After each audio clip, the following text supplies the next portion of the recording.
This happened when I was in elementary school. I think that I was in year 6, roughly 11 years old. My parents were called away urgently because one of my aunties or uncles were in need of some urgent child care. They didn't go into the full details of why they had to go away, but I knew it was something serious. I remember it was a Saturday and my parents planned to leave at dusk. I was asked to keep an eye on my cousins. Since I was the eldest, I had a choice to deal with my parents, and I wish I did, but it seemed way more fun to stay home with my cousins.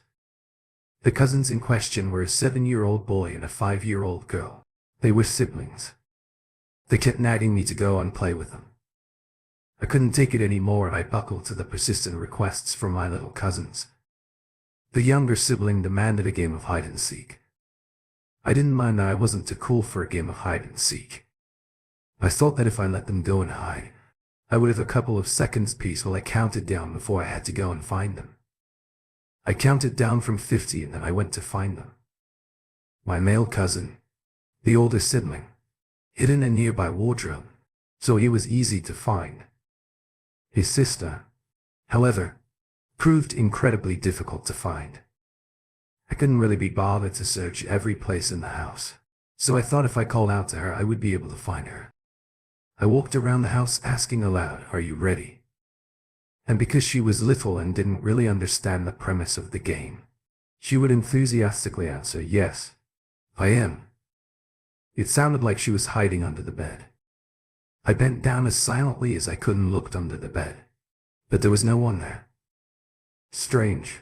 I called out again, "Are you ready?" And then I heard suppressed laughter coming from a wardrobe, a different one to the one I had found my cousin in. I threw open the door with a smile and then frowned and I found it empty. At this point, her brother joined the hunt. She was a good hider. I'll give her that we couldn't find her. After a few more minutes of searching, I started to feel uneasy. I got a little scared for her, so I called out to her one more time, "I surrender. You win. You're the champion. Can you come out now?" I heard the bathroom door creak and then I saw her smiling, victorious face. I just looked in the bathroom. It was pretty strange. I asked her outright, or was she hiding after she stopped celebrating a victory over me? She replied, "A secret." We decided to play a board game after that. All the while I couldn't get my mind off of what had just happened. It was stuck in my head like, where the hell was she hiding? Later that night, my cousin's father came to pick up his children. Since the hour had grown late, I decided to take myself to bed. Looking back on it, why didn't I just go to their house? I'll still never understand that. While in bed, I couldn't stop thinking about that game of hide and seek. I think I must have dozed off. I heard a voice. You know that dreamlike state? Right before you plunge into a deep sleep, you're hovering on the edge of consciousness. I was in that moment, and then I heard something. A voice from within my dark bedroom. I jolted awake, like that feeling you have when you're in that dreamlike state where you feel yourself falling, and then you're suddenly awake. I heard it again. "Are you ready?" It was very faint, but I heard it was there. That voice didn't belong to either of my cousins, and it wasn't a young voice. I covered myself from head to toe in my duvet and blankets. That voice sounded old. It sounded adult and female. I heard it again. It sounded like it was getting closer. My body started involuntarily shaking. Panic gripped me. My heart was thumping. I couldn't reply, like my cousin did. I couldn't just say, "Yes, I am." I didn't know what that would entail. I didn't know what would happen if I did that. I felt so scared and stressed, and I was still young. So the only logical answer that came to the forefront of my mind was, no, I'm not ready. I heard that old woman voice whisper somewhere close to my bed in a voice as raspy as a mosquito. Are you? I felt as if I was about to be found in a game of hide and seek I didn't even enter into. This was the moment the duvet and blankets were vigorously thrown upwards from my head. I screwed my eyes as tightly shut as I could. I let out the loudest scream I had ever heard. I frivolously opened my eyes after a few seconds and saw nothing but my dark and empty bedroom. I have no idea what the hell that was. I stayed up until my parents got home absolutely petrified. I'm wondering if anyone else out there has had an experience like this. You rush to catch the elevator before the door is shut and get in only to realize that another passenger is in there already. I'm sure that I'm not the only one who has experienced something like this. Whenever it's happened to me, I usually just turn to the person with an apology in mind in case I have startled them with something. So one morning I'd overslept and I was running late. I made it to my office and I raced to the elevator up ahead. I saw a woman enter the elevator and the doors had already begun to close. I sped up, probably made a bit of a scene, and then I threw my arms against the inside of the doors to prevent them from closing. I tend to acknowledge the woman in the lift, because if I'm running late, she might be running late too, and I just slowed her down. However, when I turned around, I saw that there was no one in the elevator with me. I couldn't believe my eyes. I had literally just seen a woman go in the elevator before me. Maybe I had made a mistake. I didn't think so, though I know what I saw. The empty elevator began its ascent. While I stood there puzzled, something was wrong. The air in the elevator felt heavy and oppressive. I felt an intense, indescribable feeling of discomfort, even though there was no one in there with me. I felt as if someone was watching me. The elevator stopped on the 6th floor. I stood back in anticipation and perhaps the hope of another passenger boarding. But when the elevator doors opened, I saw no one out there. No one was waiting to get in. And as I stood there wondering what the hell was going on, a gentle breeze seemed to push past my body from behind. I felt this strange gust of air flow forward and out onto the 6th floor. In the seconds I felt that breeze, I smelled the scent of a feminine perfume. I wonder if I was really alone in that elevator or if something paranormal joined me. Has anything similar ever happened to you? This happened to me when I was in college. Have you ever felt this feeling? It's a feeling about a place you instinctively know you shouldn't go. Perhaps it's better described as intuition. It's not that you're forced to go or asked to go. It's kind of hard to explain. But let me give you an example and how on a dark night. Something about it makes you think, nah, I'm not going down there. Something just kicks in right. I had a dog while I was in college and I would often take him on walks after classes. Sometimes it was a bit of a pain in the ass to take the dog out every night. I feel as if most dog walkers will understand what I'm trying to say here. Some nights you just don't want to. It becomes a chore. Not often. This happened when I was in the 1st or 2nd year of junior high school. I think I was about 13 years old. I grew up in the countryside. Well, not for me. I love dogs. So one night, while I was walking my dog and I really wasn't in the mood for it, I decided to take a shortcut in an attempt to finish the walk a little earlier. Taking the shortcut meant that I would have to go down a road that I wouldn't usually go down. I started towards the path and I instinctively felt a feeling of awe. My dog didn't even pull on his leg. I felt as if he was experiencing the same feelings as I was. He only pulls a little while we walk. The path was straight. Trees were growing on either side. Simply put, the trees created a natural kind of arch over this path. It almost looked as if this path had been left to grow over. Like it wasn't well maintained. Like it was abandoned. The whole area had been developed recently, but for some reason they didn't do anything to this path. It was weird. It creeped me out and I know it shouldn't have, because it's just a path with some trees on the other side of it. But it did. I wanted to go home, but I decided to take the path. It was the quickest way home and I wasn't going to let my fear rule me. I headed down the path with my dog and I could tell that the dog didn't want to be there as much as I did either. Even though I was freaking out, I hurried down that path and went home. Then, after that, something strange happened. My left shoulder started hurting. It wasn't an unbearable pain. It just felt like a constant squeezing sensation. I had heard stories about possessions by spirits beginning this way, You know the feeling of a heavy shoulder. I thought it was far too cliché. Other than shoulder pain, I was fine. These stories say that the next thing that happens to a person who a spirit has latched onto is illness or death of a family member. So I was really worried about my dog. To be honest, I love horror. But do I believe in ghosts? I'm not sure. I can answer that with a yes 100. I didn't believe anything was going to happen, though the pain was tolerable and everything was fine. I told myself to stop overthinking. A couple of days went by. The shoulder was still hurting, but I stopped caring. Everyone in my family was fine too. I knew it wasn't anything paranormal and I just got on with my life. One afternoon at university, I was walking past some woman and she shrieked. I ain't a handsome dude, but I know I'm not that ugly. What the hell was this? Women are screaming at me now. The woman clearly saw me and screamed. It wasn't a great feeling. It hurt, you know. It made me feel self-conscious. I gave her a wide berth and just carried on walking. But when she screamed again, the next time I happened to walk past her, I decided to go to a different part of the campus. The next day I saw her, I decided to immediately walk in another direction. I didn't want to deal with her. When she saw me on campus, she would quickly change direction too. It was weird. About 2 weeks roll by and I get a call from a number I didn't recognize.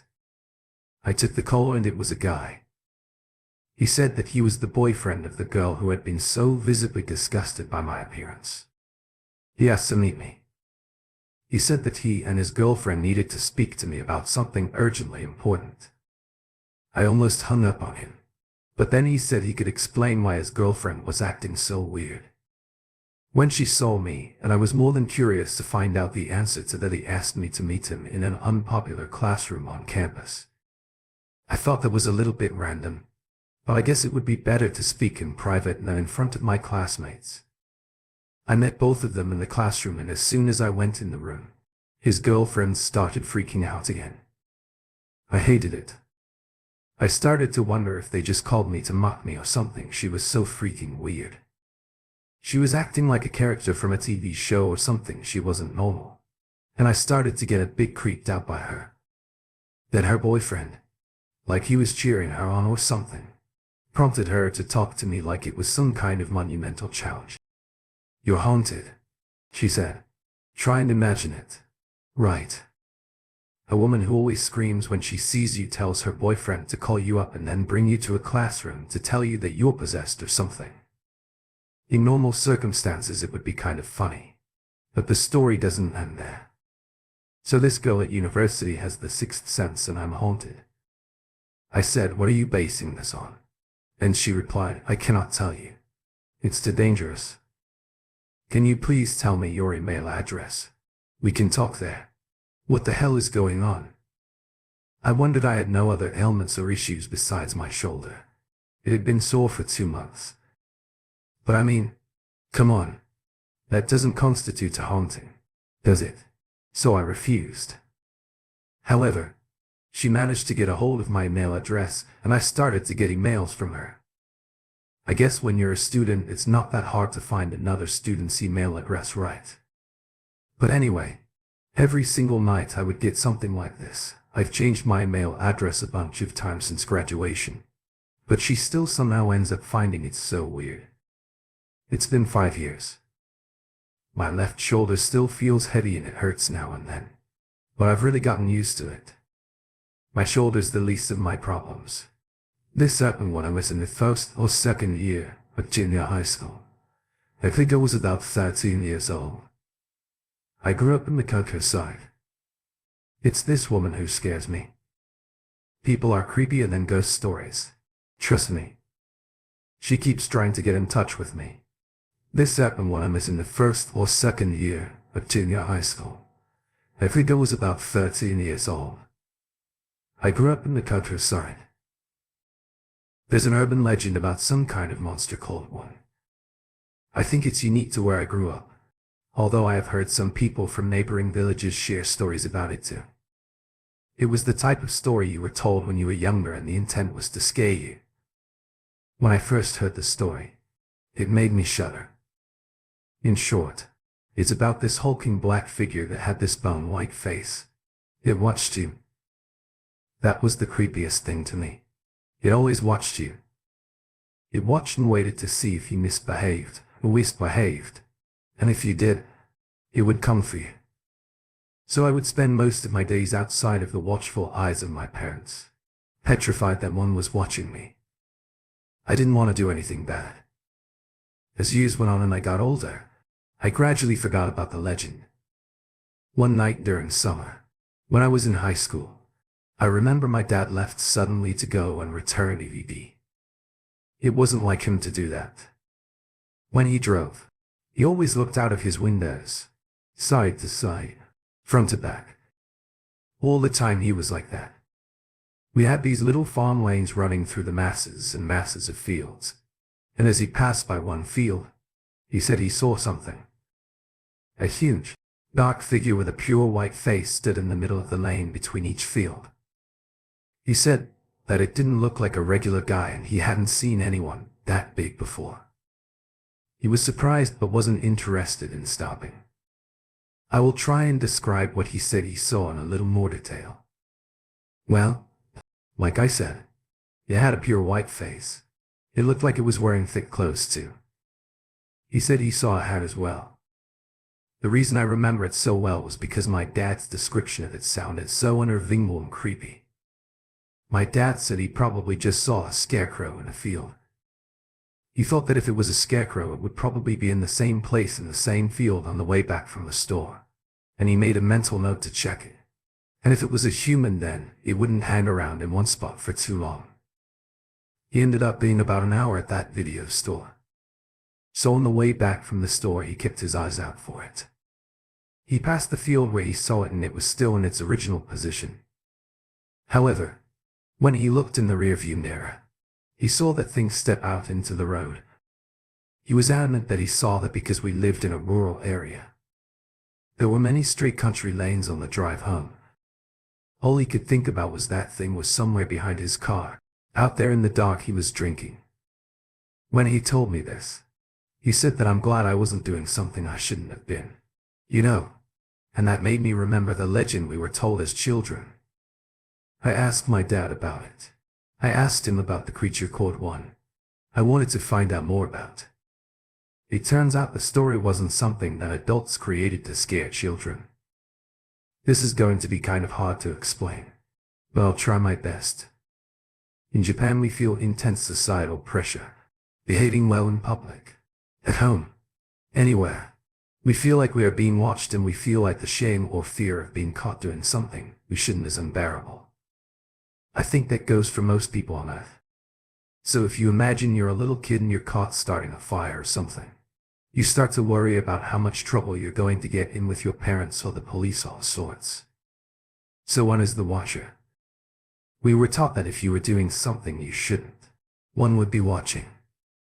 Then One would slowly come for you. So an example I heard was, don't stay up late. One will come and get you, stuff like that. So you can see how it evolved into a monster over time. The meaning got a little bit lost. Now the meaning can be like One always watches from outside. He lives in the forest and the mountains. When One finds his target, he will slowly come for you. He will creep his way up to your house and he'll get you. The origins of the story scared me. This terrifying black, shadowy figure with a bone-white face was always watching and waiting for you. And that night my dad felt like he actually saw. It shouldn't be real. It was something that shouldn't exist. Outside of the stories from the school playground, I have never heard of One actually hurting anyone. But that's not to say it's impossible. Story seems to be handed down from generation to generation, as both my dad and my grandpa were told about One when they were younger, right down to its monstrous appearance. I don't know if this is a coincidence or not, but we don't have many troublemakers in our town. As soon as any trouble begins, it's just as quickly gone. I don't usually see any people on the streets at night either. I wonder if they're all worried about One. It seems preposterous, but our village is pretty silent and like a ghost town at night.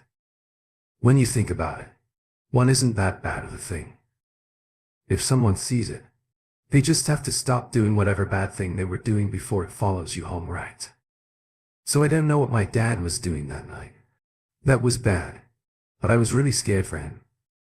When you stop doing the thing you shouldn't, then one won't get you. That's the hope. I don't know. Maybe he made it up. Maybe he only said it because he was drunk. But it scared me and I wanted to share it. The origin of one was pretty creepy too.